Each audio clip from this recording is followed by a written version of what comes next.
नमस्कार दोस्तों, education job helpline की एक और हेल्पफुल अपडेट वीडियो में आप सभी का स्वागत है। दोस्तों, आज के इस वीडियो में हम जो कॉलेज एग्जाम 2020 को लेकर कोरोना के लॉकडाउन के कारण जो स्टेट्स ने प्रमोशन किए, उसके बाद सुप्रीम कोर्ट में मामला गया। और दोस्तों, अभी कुछ देर पहले जो आज अनाउंसमेंट होनी थी फैसले की, दोस्तों फैसला आ चुका है सुप्रीम कोर्ट का। आज के इस वीडियो में हम पूरी इसकी बातचीत करने वाले हैं। दोस्तों, अब आगे का क्या स्थिति क्या बनती है उसके बारे में कंप्लीट इन्फॉर्मेशन मिलने वाली है। दोस्तों, तो चैनल को सब्सक्राइब नहीं किया तो एक बार जल्दी से सब्सक्राइब कर दीजिएगा, वीडियो को लाइक कर दीजिएगा और अपने बेल आइकन को ऑन करके नोटिफिकेशन ऑन कर दीजिएगा ताकि आपको लेटेस्ट अपडेट हमेशा सबसे पहले मिल सके। दोस्तों, हम आ चुके हैं जो बार एंड बेंच जो ऑफिशियल जो मतलब ट्विटर अकाउंट है, जहां से सुप्रीम कोर्ट स्टेटस की जो बहुत ही विश्वसनीय जानकारी पूरी मिलती है, तो उसके हम ऑफिशियली जो ट्विटर अकाउंट है उस पर आ चुके हैं दोस्तों। और यहाँ पर आप देख पा रहे होंगे जो सबसे पहला ट्विटर अकाउंट है उसमें ट्विटर पर किया गया, state can not promote students without final year examination supreme court. तो दोस्तों, सबसे बड़ी बात यही है यहाँ पर कि जो राज्य हैं वो सीधा स्टूडेंट्स को प्रमोट नहीं कर सकते। मतलब यहाँ पर सीधा कुछ कह दिया है, जो फाइनल ईयर के एग्जाम्स हैं वो करवाने ही होंगे। States can not promote student without final year examination, यानी आपको बिल्कुल ये जो फैसला है बिल्कुल एक तरह से मिला जुला है। देखिए, हम एक एक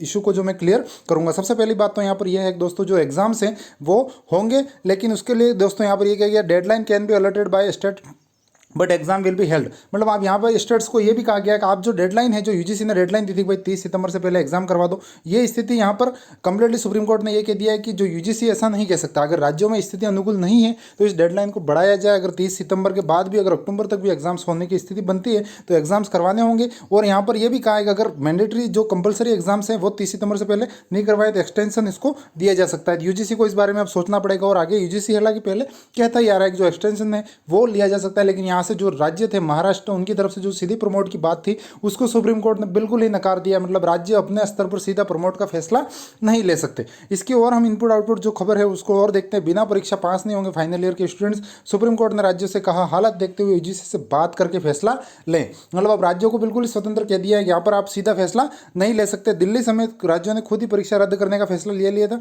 यूजीसी ने कहा ऐसा करने से देश में हायर एजुकेशन के स्टैंडर्ड पर असर पड़ेगा। यानी सुप्रीम कोर्ट का सीधा ऐसा मानना है, यूजीसी एक उच्च शिक्षा का जो निकाय है उस निकाय के अगर आदेशों की अवहेलना करके ही प्रमोटी का सीधा फैसला है तो एक प्रकार से परंपरा बन जाएगी। और हर बार यही चीजें देखने को मिलेगी। कहीं ना कहीं इस बार हम नजर आ रहा था कि यहाँ पे जो राजनीतिक मोड ले लिया था, चाहे अभी नीट जेई का हो, यहाँ पर मतलब स्टूडेंट्स के हितों से मतलब नहीं रहकर केवल राजनीतिक अप्रोच के अकॉर्डिंग जो अपने जिसके स्वार्थ सिद्ध हो रहे हैं उस हिसाब से यहाँ पर काम किया जा रहा था। यूजीसी ने कहा है कि जो हायर एजुकेशन स्टैंडर्ड है उस पर ऊपर जो उंगली नहीं उठनी चाहिए और इस अकॉर्डिंग जो निर्णय है वो करने होंगे। कोरोना के बीच कॉलेज की फाइनल ईयर की परीक्षा करवाने के खिलाफ दायर अर्जी पर सुप्रीम कोर्ट आज फैसला सुना दिया। कोर्ट ने यूजीसी की 6 जुलाई गाइडलाइन को सही माना।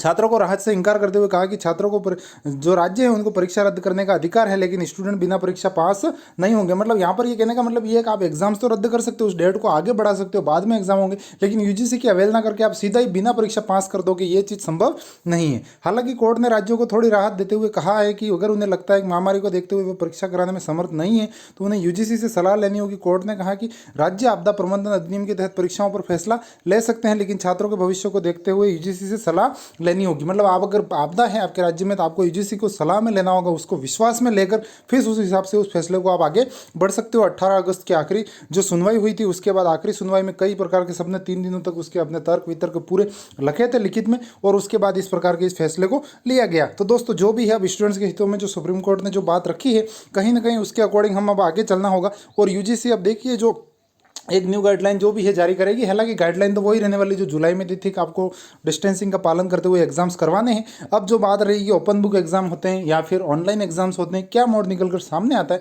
अब ये कुल मिलाकर स्टेट और यूनिवर्सिटी पर डिपेंड है। और जो भी यूनिवर्सिटी की एग्जामिनेशन है उसकी अपडेट की अगर हम बात करते हैं अब आगे, तो दोस्तों यहाँ पर ये बात कंप्लीटली फाइनली निकल कर आ जाती है कि कंप्लीटली अब जो ही यूनिवर्सिटीज़ के ऊपर डिपेंडेंट रहेगा, क्या एग्जाम्स लेते हैं, कितना रेशो असाइनमेंट्स का बनाते हैं। लेकिन कुल मिलाकर बात यह दोस्तों फाइनली है, फाइनल ईयर के एग्जाम्स तो करवा ही जाएंगे, चाहे वो ओपन बुक मोड में हो या फिर ऑनलाइन हो या फिर और किसी तरीके से हो। इस प्रकार से कुछ ना कुछ इसमें ओपन बुक एग्जाम्स में आपको देखने को मिलेगा। तो दोस्तों, अपने यूनिवर्सिटी जो भी है आप उसको यूनिवर्सिटी और नोटिफिकेशन का अपडेशन का वेट कीजिए, उसकी तरफ से जो नोटिफिकेशन जारी होगा उसके बाद ही ये पूरी स्थिति है वो क्लियर हो पाएगी। दोस्तों, आप हमारा लेटेस्ट अपडेट के लिए education job helpline Telegram group है उसको ज्वाइन कर लीजिएगा। यहाँ पर जो लेटेस्ट अपडेट है उसकी इंफॉर्मेशन आपके लिए अपलोड की जाती है, तो उसको जरूर ज्वाइन कर लीजिएगा। और इसी प्रकार की और कोई नेक्स्ट अपडेट होगी हम श्योर वीडियो बना के कंफर्म करेंगे आपको।